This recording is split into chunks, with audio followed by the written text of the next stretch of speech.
Kita akan masuk sekarang teman-teman ke bab baru, bab nomor 28, yaitu bab menutupi aib kaum muslimin dan larangan menyiarkannya tanpa alasan yang mendesak. Jadi ini banyak sekali tidak difahami oleh umumnya kaum muslimin ya. Terbukti karena mereka banyak melanggar di sini. Jadi tidak boleh teman-teman sekalian kita sengaja menyebarkan aib orang. Kapan aib itu ada pada dirinya, lalu kita membicarakannya, maka namanya ghibah atau menggunjing. Itu bagian daripada dosa besar. Ya, kalau tidak ada padanya maka menjadi fitnah. Kalau kita melihat ada aib dari saudara kita muslim, kekurangan yang tidak ada pada diri kita, selalu ucapkan doa yang diajarkan oleh baginda Nabi sallallahu alaihi wa ala alihi wa sahbihi wasallam yang berbunyi alhamdulillahilladzi afani mimma ibtala bihi. Segala puji bagi Allah yang telah menyelamatkan aku dari apa yang diujikan pada orang ini. Kalau perempuan mimma ibtala biha, dari apa yang diujikan kepadanya wanita, laki-laki bihi, perempuan biha. Wa faddalani ala katsirin mimma khalaqa tafdila, dan telah memberikan aku kelebihan dan mendahulukan aku dari banyak makhluknya yang lain. Jadi itu kalau kita lihat ada aib. Yang pertama, yang kedua harus kita lakukan teman-teman sekalian, kita coba memberikan masukan agar aib itu tertutupi. Misal aib pada pakaiannya, aib pada tutur katanya, aib pada penampilan lah, aib pada fisik dan apalah kira-kira yang masih bisa kita berikan nasihat. Ya, sehingga atau kita bantu dia untuk keluar dari permasalahannya. Sehingga akhirnya aib tersebut hilang. Ya. Saya pernah berbagi dalam majelis kita pada saat membedah Riyadhus Shalihin ini, terutama bagi teman-teman yang memang hadir di majelisnya sebelum pandemi.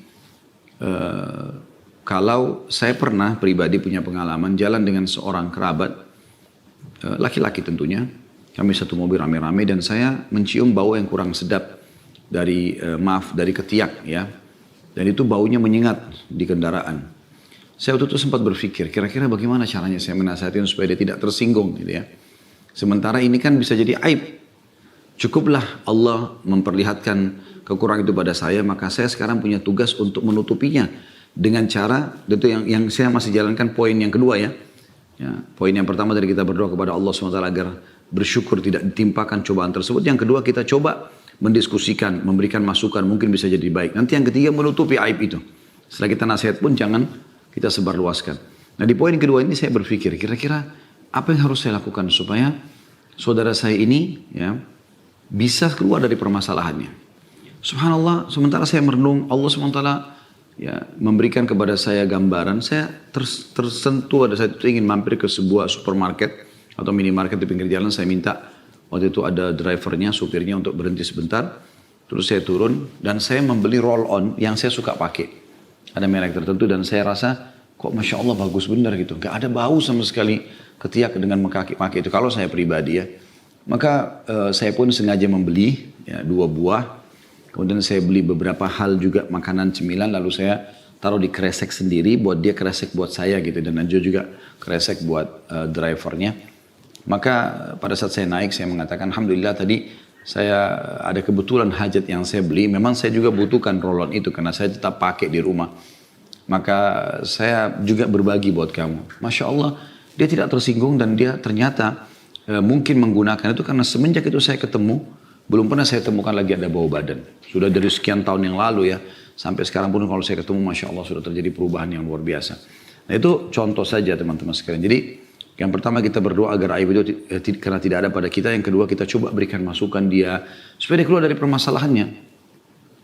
Karena ada orang subhanallah mungkin dia tidak sadar kalau intonasi suaranya sangat tinggi. Mungkin ada tersingkap auratnya, mungkin ini, mungkin itu segala macam. Dan setelah itu pun kita tutupin aib itu. Ya, kita tutupin, jangan sampai kita malah mengekspos ke sana sini. Seakan-akan kita adalah orang yang pahlawan tanda kutip bagi diri sendiri karena kita berhasil membongkar aibnya orang. Nah ini malah sesuatu yang tercelah di dalam agama. Oleh karena itu Imam Nawawi rahimahullah mengkhususkan bab 28 ini. Ya, bab menutupi aib kaum muslimin dan larangan menyiarkannya tanpa alasan yang mendesak. Masuk alasan yang mendesak di sini teman-teman sekalian adalah misal ada orang mau mencuri. Kita sudah tahu dia akan mencuri dan dia mengajak ngobrol kita dan dia mengungkapkan itu. Kita sudah bersyukur kepada Allah karena kita tidak punya niat itu. Kita sudah coba nasihatin dia nggak mau dengar. Ya. Nah pokoknya terserah kamu nasihatin saya atau tidak, saya tetap akan mencuri misal. Nah di sini bukan kita menutupi di sini. Ya, tetapi di sini kita menyiarkan tanpa dengan alasan yang mendesak. Karena kan ada alasan mendesak. Artinya akan kena mudarat lebih besar kalau kita nggak laporin dia ke aparat keamanan. Itu berbeda kasusnya. Nah ini dimaksud dengan dikatakan bab menutupi aib kaum muslimin dan larangan menyiarkannya tanpa alasan yang mendesak. Imam Nawawi rahimahullah mengangkat dalil pertama surah An-Nur ayat 19 yang bunyinya a'udzubillahi minasyaitonirrajim. Innal ladzina yuhibbuna an tashi'a al-fahishatu fil ladzina amanu lahum 'adzabun alimun fid dunya wal akhirah. Al-ayah. Sesungguhnya orang-orang yang ingin agar perbuatan yang sangat keji tersiar, ya, tersebar di kalangan orang-orang beriman, mereka mendapatkan azab yang pedih di dunia dan juga di akhirat. Di situ ada footnote yang dimaksud dengan kalimat al-fahisyah atau perbuatan yang sangat keji itu adalah bermakna perbuatan atau ucapan yang buruk. Hadits pertama dalam bab kita adalah hadits nomor 245 dari Abu Hurairah radhiyallahu anhu dari Nabi SAW. Beliau bersabda, la yasturu abdun abdan fid dunya illa satarahu Allahu yaumal qiyamah. Tidaklah seorang hamba menutupi aib hamba yang lain di dunia, melainkan Allah akan menutupi aibnya di hari kiamat. Diriwayatkan oleh Imam Muslim. Hadits ini teman-teman bahkan bukan cuma ngerucut pada muslimin, tapi umumnya orang. Di sini dikatakan tidaklah seorang hamba menutupi aib hamba yang lainnya. Ditutupi sama dia, bukan diekspos. Dia berusaha agar mengeluarkan baik itu saudaranya seiman sama muslim atau saudara sesama manusia, ya, sama makhluknya Allah. Maka dia menutupi aib orang tersebut sambil membantunya untuk keluar dari aibnya, menasihatinya. Ya. Kecuali tadi saya bilang dalam kondisi dia akan berbuat kriminal, kita sudah nasihatin dia nggak mau dengar, ya situ kita boleh menyampaikan kepada pihak tertentu. Ya. Yang memang berwenang untuk nanti menghukum atau menghambat dia ataupun memberhentikan dia dari kesalahannya. Di sini teman-teman dalam hadits ini ada keutamaan yang dijanjikan. Siapa yang menutupi ya, aib seorang hamba di dunia, maka Allah akan tutupi aibnya pada hari kiamat. Siapa di antara kita teman-teman bisa menjamin selamat dari pembongkaran aib pada hari kiamat? Sementara buku yang kita terima, na'udzubillah, ya, dari isi amal-amal buruk, mudah-mudahan Allah maafkan kesalahan-kesalahan kita sehingga tidak ada lagi hisab tentang amal buruk, semuanya amal kebaikan. Kalau dibuka, kita mau lari kemana? Di depan seluruh makhluk. Disampaikanlah si fulan telah melakukan ini, melakukan itu, melakukan ini, semuanya. Detail. Sampai orang-orang kafir diceritakan dalam Al-Quran akan mengatakan, a'udzubillahi minasyaitonirrajim, ma li hadzal kitab la yughadiru shaghiratan wala kabiratan illa ahsaha. Buku apa yang kami terima ini tidak membedakan mana yang kecil dan mana yang besar. Gitu. Jadi kita berharap tentu teman-teman sekalian pada hari kiamat karena kita menutupi aib saudara-saudara kita di dunia, maka secara otomatis kita juga ditutupi aibnya pada hari kiamat. Oke, kita lebih dalam memberikan contoh-contoh. Misal, yang paling sering terjadi ini adalah pasangan suami istri. Teman-teman sekalian, Allah Subhanahu wa taala telah menyebutkan tentang suami istri ini, hunna libasul lakum wa antum libasul lahun. Tentang masalah Allah menghalalkan biologis di malam hari Ramadan. Setelah kita puasa seharian dari subuh sampai maghrib, maka di malam hari Allah menghalalkan dalam firman-Nya, gitu kan. Di awal ayat itu, a'udzubillahi minasyaitonir Uhilla lakum lailatas siyamir rafathu ila nisaikum. Sesungguhnya aku telah menghalalkan, kata Allah, kalian untuk kalian untuk menggauli istri kalian di malam Ramadan itu. Hunna libasul lakum wa antum libasul lahun. Kalian adalah pakaian buat mereka, mereka juga pakaian buat kalian. Apa makna pakaian? Fungsi pakaian apa sebenarnya teman-teman sekalian? Memperindah tubuh, ya, menutupi kekurangan-kekurangan, gitu kan? Melindungi dari hal-hal yang mungkin yang kurang baik, ya. Penilaian orang ataupun misalnya mungkin kuman, mungkin apa bisa saja gitu loh, hal-hal yang mungkin sebelum kena kulit tubuhnya akan terkena ke pakaian terlebih dahulu gitu kan. Ini semua kurang lebih manfaat-manfaat pakaian. Berarti suami istri harusnya begitu. Ya. Jangan karena Anda lagi jengkel sama pasangan lalu Anda mengungkap sana sini tentang aib pasangan. Sampai akhirnya syaitan mengelabui seakan-akan tidak ada kebaikan dari pasangan itu. Ini haram dalam Islam. Gitu ya. Allah SWT mengatakan juga tentang suami istri, wala tansal fadla bainakum. Walaupun kalian mau bercerai, jangan lupakan kebaikan satu sama yang lain. Kan pernah ada interaksi biologis, kan pernah ada suka duka, ada sukanya pada saat tertawa bersama, safar bersama, silaturahim keluarga bersama, apalagi kalau sudah dikarunia anak, ada suka dukanya. sama-sama saling gembira karena dikarunia anak tersebut ya. Si istri dengan susah payah mengandung bayi sampai melahirkan, mempertaruhkan nyawanya. Si suami ya, dengan susah payahnya mencari uang sana sini untuk membiayai rumah sakit agar yang penting istri sama anaknya selamat. Kan ada kenangan kan yang terlewatkan. Itu yang disuruh kenang dalam Islam. Apalagi kalau sampai pada puncak perceraian, kadang-kadang ada orang yang sudah sampai pada pada tingkat dia tidak sadar dia sedang melakukan pelanggaran agama yang besar. Yaitu dia karena kejengkelan pada pasangannya selain diekspos sana sini kesalahannya juga ya, lebih parah daripada itu dia melarang anak-anaknya kalau hak asuh jatuh padanya. Apakah jatuh hak asuh pada seorang ibu atau seorang ayah gitu kan. Maka karena ego masing-masing mereka melarang untuk menemui orang tua si anak tadi. Bagaimana kejiwaan anak-anak tumbuh? Ya, dia tidak bisa ketemu sama ayahnya atau tidak bisa ketemu sama ibunya. Ya, dengan alasan ini buruk atau ini buruk dan seterusnya. Saling menyalahkan. Ya, kita tidak bicara sini kalau misalnya memang ayahnya, anak-anak atau ibunya ini memang dasarnya penjahat. Itu berbeda. Kita khawatir anak-anak kita terpengaruh. Itu mungkin ada batasan-batasannya. Tapi kalau secara umum hanya karena ego kita pribadi nggak boleh. Itu contoh. Contoh yang lain juga misalnya bawahan sama atasan. Anda bekerja di sebuah perusahaan. Anda akan tahu banyak suka duka dalam perusahaan tersebut. Ya. Anda kalau bekerja, Anda kan ada sukanya. Anda diberi gaji, ya. Anda diberikan tempat bernaung, nama Anda harum karena kerja di perusahaan, gitu kan.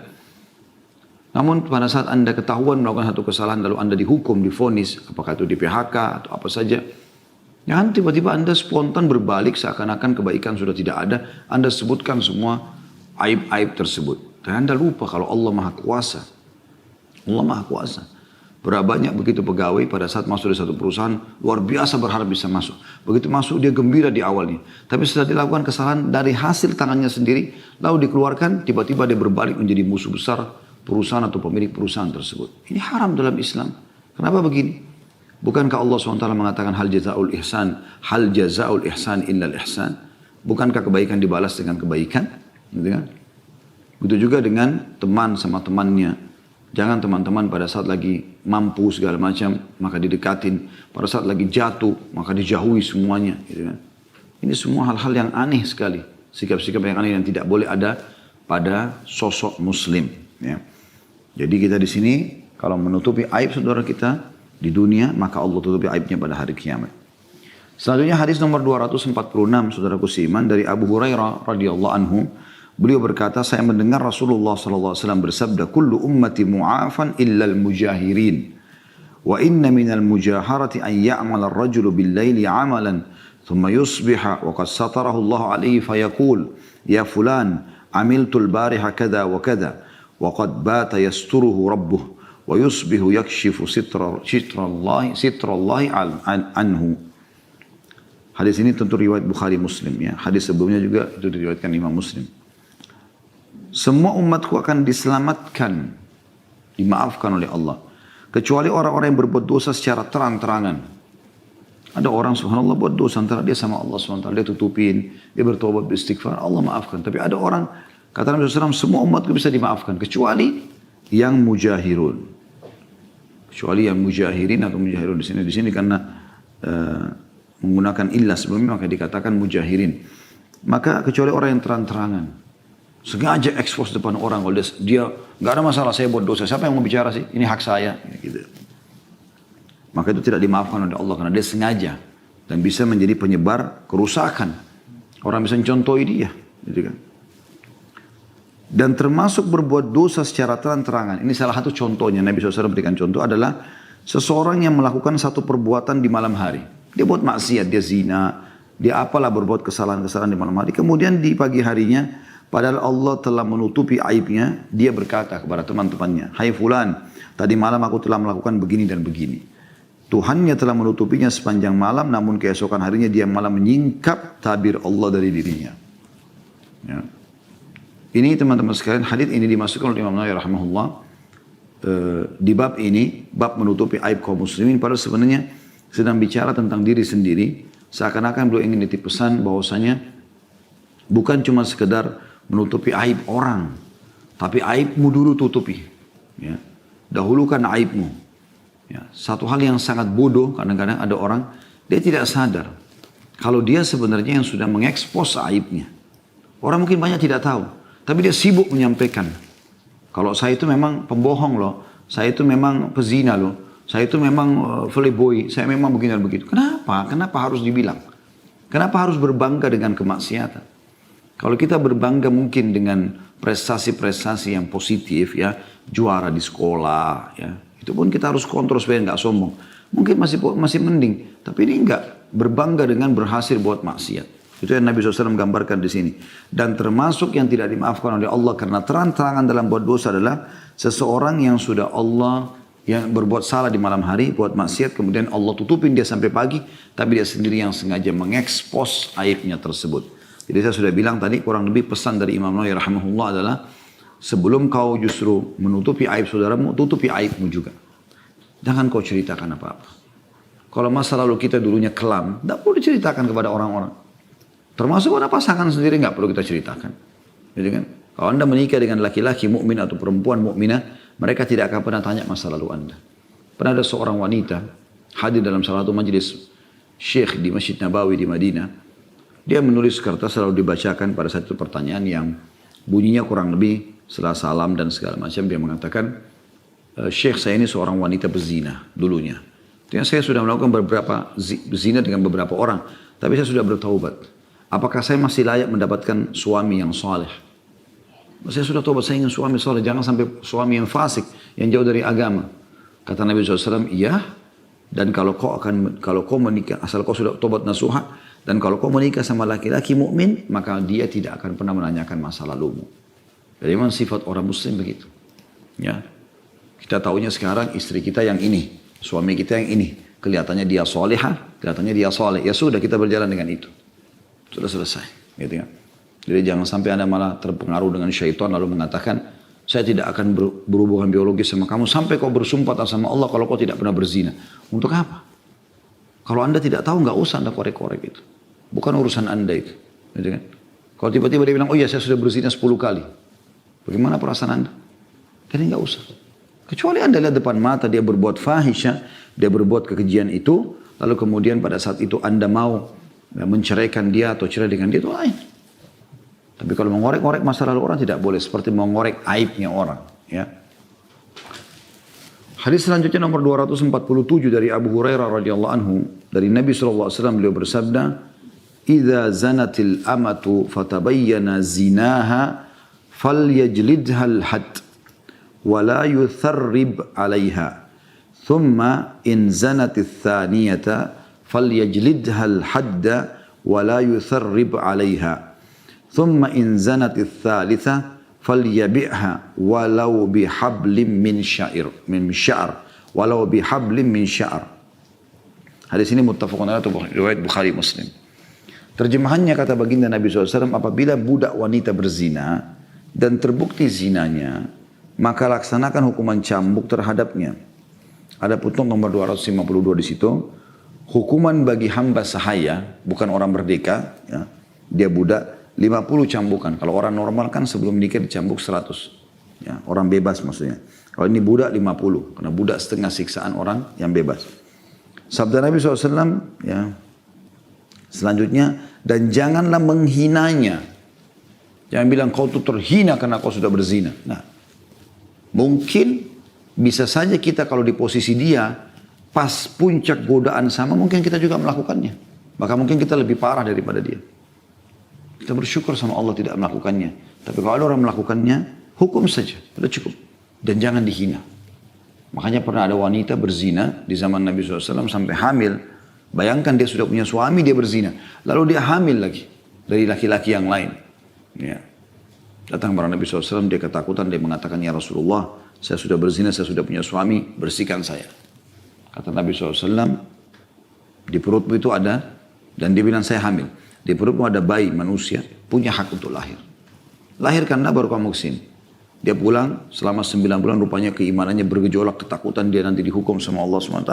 Dia kembali lagi setelah mereka mengatakan, ya Rasulullah, ini bayinya, sudah lahir. Sekarang saya mau disucikan. Maksudnya rajam saya, hukum. Kata Nabi SAW. Karena dia sudah menikah kan dirajam, dilempar batu sampai mati ya. Wa na'udzubillah. Kemudian Kata Nabi SAW, anak ini, bayi ini punya hak kau susui 2 tahun. Susuilah dulu.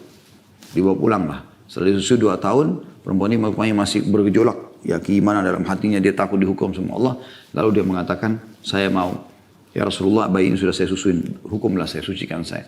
Maka pada saat itu Nabi SAW suruh keraskan bajunya lalu dilempar dengan batu. Rupanya ada satu sahabat lempar batu sambil teriak, semoga Allah melaknatmu. Menghina di sini, mendoakan keburukan. Kata Nabi SAW, jangan kau laknat dia. Karena sesungguhnya dia telah taubat kalau dibagikan kepada 70 penduduk Madinah maka cukup untuk mereka. 70 orang berbuat dosa zina seperti ini, ya kalau dibagi kepada mereka maka cukup untuk 70 orang. Padahal cuma 1 orang yang taubat. Saking ikhlasnya perempuan itu taubat kepada Allah Subhanahu wa ta'ala. Jadi kita boleh menghukum tapi jangan menghina. Ya. Kata Nabi SAW, kemudian jika dia berzina yang kedua kalinya, dia ulangi lagi, maka laksanakan lagi hukuman cambuk terhadap dan jangan menghinanya. Diulangi lagi. Tak boleh menghina. Pelaku maksiat tak boleh dihina. Tapi dihukum ya. Kemudian jika dia berzina untuk ketiga kalinya, maka juallah meskipun seharga seutas tali dari bulu binatang. Ya. Yang dimaksud di sini dengan seutas tali adalah bahasa kiasan. Maksudnya jual saja. Tidak usah kau pertahankan budak yang berzina. Seperti itu. Hadits ini teman-teman sekalian, dimasukkan oleh Imam Nawawi rahimahullah dalam bab menutupi aib kaum muslimin di dalam sabda beliau sallallahu alaihi wasallam dengan ya, dan jangan menghinanya, jangan expose, ya. Wala yutharrib 'alaiha. Kemudian hadis yang selanjutnya nomor 248 dari Abu Hurairah radhiyallahu anhu, beliau berkata, utiyan Nabi sallallahu alaihi wasallam bi rajulin qad syariba khamra. Qala idrubuhu. Qala Abu Hurairah, faminna ad-daribu biyadihi, wad-daribu bina'lihi, wad-daribu bithawbihi. Falamma ansarafa qala ba'dul qawm, akhzaakallah. Qala la taqulu hakadha, la tu'inu alaihi syaitan. Hadis ini riwayat Bukhari. Seorang laki-laki dihadapkan kepada Nabi SAW ketika telah minum khamr. Beliau bersabda, cambuklah dia.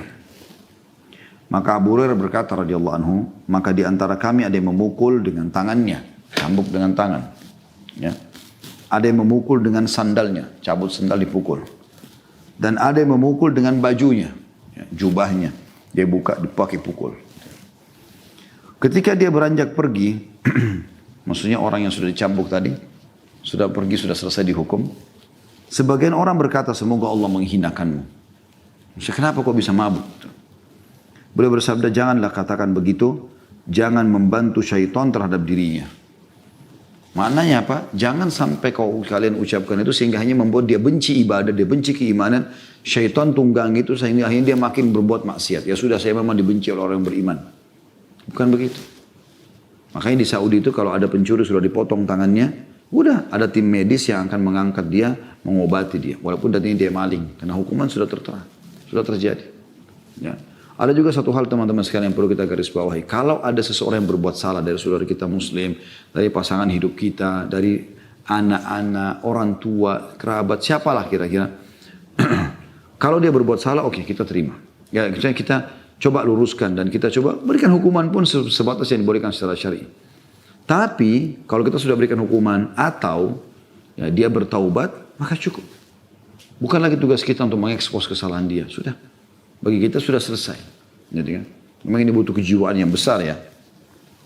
Hadits ini memberikan pelajaran kepada kita tentang masalah dua hadits ini ya. 247 dan 248. Kalau yang pertama tentang adanya had, hukum had. Had itu adalah cambukan yang diberikan atau dihukumkan kepada si pelaku. Nah, apabila ya, dia melanggar sebagian hukum Allah. Tidak semua ada hadnya. Tapi had ini artinya hukuman cambuk di sini, hukuman fisik. Nah, di sini disebutkan zina dihukum. Ya, sudah kita jelaskan tadi kalau hamba sahaya setengah hukuman orang yang bebas. Ya, kalau orang bebas, kalau sebelum menikah, kalau dia berzina dicambuk 100 kali, diasingkan setahun. Kalau budak dicambuk 50 kali saja. Ya, seperti itulah. Kemudian juga dari hadis yang kedua tadi adalah had khamr. Hukuman cambukan bagi orang minum khamr. Ya. Kalau had zina tadi, cambukan zina 100 kali bagi orang bebas, 50 bagi orang yang budak ya. Dan kalau khamar adalah 40, dicambuk 40 derah. Ya, 40 bagi orang bebas, 20 bagi budak gitu ya. Walaupun di zaman Umar radhiyallahu anhu sempat diangkat menjadi 80 dirah. Karena Umar lihat banyaknya orang yang minum khamar pada saat itu. Karena banyak mu'allaf orang baru masuk Islam sudah dijelaskan agama. Tapi mereka tetap saja mau melanggar maka ditingkatkan jadi 80 cambukan. Ya. Nabi SAW, ya, kalau saya tidak salah ingat ini ya. Ini menyuruh satu orang memukul atau dipukul ini karena orang ini waktu Nabi SAW menembus benteng Khaybar. Kebetulan di benteng Khaybar ini ada khamr, jenis khamr yang mahal. Ya memang sahabat ini suka dulu di masa jahiliyah. Subhanallah, dia masuk, dia kebetulan disuruh periksa Nabi SAW, dia temukan gentong-gentong banyak. Dan dia tahu nilainya. Ya. Dia tahu nilainya, dia tahu rasanya, dia bayangkan dulu dia dulu lagi teler. Ya. Maka dia pun minum khamr sampai mabuk. Nabi SAW lihat kok lama orang ini nggak datang-datang. Ini saya sampaikan kajiannya di Sirah Nabawiyah. Kalau teman-teman kembali ke YouTube insya Allah di Khalid Basalam Official, Anda masuk di playlist cari kajian Sirah Nabawiyah Perang Khaybar. Ada saya jelaskan, bahkan saya sebutkan namanya di situ. Sekarang saya tidak terlintas nama sahabat yang mulia ini. Yang jelas dia terlihat orang yang hadir di Badr. Ya. Maka Nabi SAW mengutus sahabat yang lain, coba cek orang itu mana. Dicek ternyata dia lagi teler dekatnya genting-gentong itu. Gentong-gentong khamar tadi. Dibawa di hadapan Nabi SAW, ya Rasulullah, Nathan dari mabuk. Nabi SAW marah. Ya, beliau cabut sendalnya lalu beliau cambuk. Lalu beliau mengatakan, ya hukum dia. Maka semua sahabat pada mukul, ya kan? Sampai batas tertentu di sini. Nah ini ada dua pelajaran penting dalam masalah had, ya. Atau hukuman, batasan hukum Allah yang memang kena hukuman fisik. Pelajaran yang kedua adalah tidak bolehnya mendoakan keburukan atau menghina kaum muslimin. Di hadis 247 dikatakan tentang wanita tadi budak itu, la yutharrib 'alaiha. Kalau hamba saya yang dia berzina wanita, cambuk dia tapi jangan hinakan. Di hadis 248 Nabi SAW mengatakan kepada seorang sahabat yang mengatakan, akhzakallah, semoga Allah hina kau. Maksudnya kenapa kau minum khamr lagi padahal kamu ini sudah ikut jihad gitu.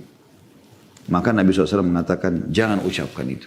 Jangan hina walaupun pelaku maksiat. Dan jangan dukung syaitan untuk menguasai dia. Ya. Sebagaimana saya bilang tadi, kalau seandainya Anda biarkan itu terjadi, maka yang jadi masalah adalah Anda nanti seakan-akan membukakan pintu syaitan untuk dia. Ya, untuk menguasai dia maksudnya. Nanti akhirnya syaitan seakan-akan akan membisikkan dia bagaimana ya kamu sudah dihinakan oleh orang beriman, lebih baik begini, ya sudah terlanjur buatlah maksiat, akhirnya dia jadi lalai gitu. Seperti itulah. Dan itu syaitan naudzubillah musuh kita, musuh seluruh manusia. Sebagaimana Allah mengatakan, ya syaitan itu aduun lakum fattakhidhu aduwa, musuh kalian maka jadikanlah sebagai musuh-musuh bagi kalian.